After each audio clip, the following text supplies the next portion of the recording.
Hai, balik lagi nih di YouTube channelnya Yuri Swag. Sebelum lanjut ke videonya, jangan lupa tekan tombol subscribe-nya dulu ya.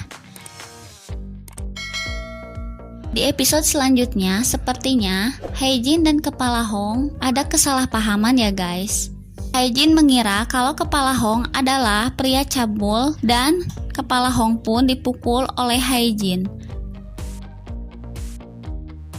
Setelah tahu kalau itu Kepala Hong, mereka pun pergi ke rumah sakit untuk mengobati lukanya ya guys. Sedangkan Ji Sung Hyun malam itu malah kembali lagi ke desa Gongjin dan tidak jadi pergi ke Seoul. Dan dia sangat mengkhawatirkan kondisi Haejin lalu menemuinya di rumah sakit. Namun Haejin baik-baik saja. Dan terlihat di cuplikan selanjutnya kalau Haejin tidur di pangkuannya Kepala Hong. Sepertinya karena takut karena Mison masih berada di Seoul. Kepala Hong sangat senang karena mendengar namanya disebut saat Haejin tertidur.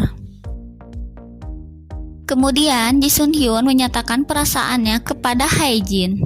Dan dia pun menyesal karena tidak memberitahu Haejin tentang perasaannya pada 14 tahun yang lalu. Dan itulah alasannya kenapa dia kembali ke Gongjin dan tidak jadi ke Seoul. Namun sepertinya itu terlambat ya guys. Dan Haejin tidak menerima perasaan Ji Sung Hyun karena Haejin sudah menyadari perasaannya kepada Kepala Hong.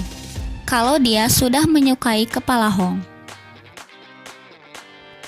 Lalu Haejin pun pergi ke rumah Kepala Hong. Ternyata Kepala Hong sedang memperingati kematian orang tuanya.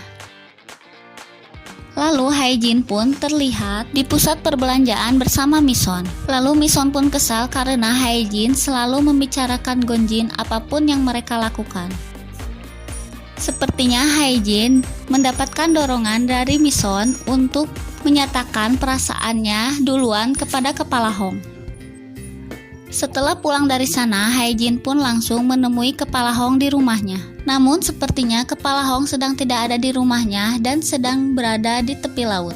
Lalu akhirnya Haejin pun menemui Kepala Hong dan menyatakan perasaannya. Dan sepertinya Haejin pun mengajak Kepala Hong untuk berpacaran. Namun Kepala Hong menolak ajakan itu dan hanya menganggap Haejin seorang teman. Namun karena mungkin ditolak oleh Kepala Hong, jadi Haejin pun berpura-pura kalau dia juga hanya bercanda. Mungkin Kepala Hong menolak perasaan Haejin karena dia ketakutan kalau Haejin akan meninggalkannya di suatu saat. Seperti yang telah dia alami di masa lalu karena dia ditinggalkan oleh kakek dan orang tuanya. Karena dia pikir dia pembawa sial untuk orang lain.